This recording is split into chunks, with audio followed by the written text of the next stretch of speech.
páchateľa ste poznali, so sexom ste nesúhlasili.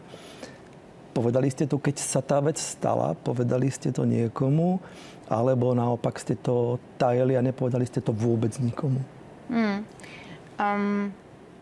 Ja som sa až po rokoch, až keď som sa rozhodla o tom hovoriť verejne, dozvedela, že som vlastne hneď na ďalšie ráno o tom povedala mojej najlepšej kamarátke. A ja som si vlastne vôbec nepamätala, že som jej o tom povedala, pretože tak ako to, čo sa stalo, tak aj tie nejaké nasledujúce dni potom ja som úplne v hlave potlačila niekam dozadu.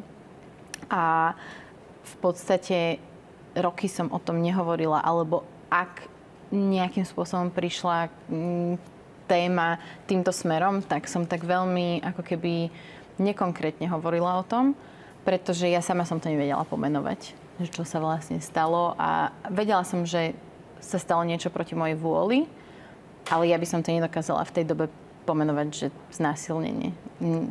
To mi prišlo...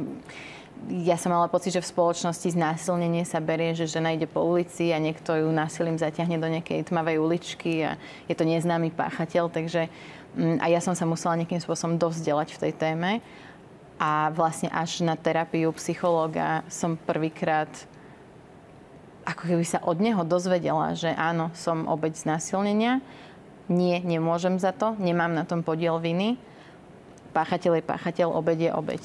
A až vtedy vlastne, ako keby som sa tak nejak dopracovala k tomu. A to bolo 5 rokov potom, čo sa to stalo.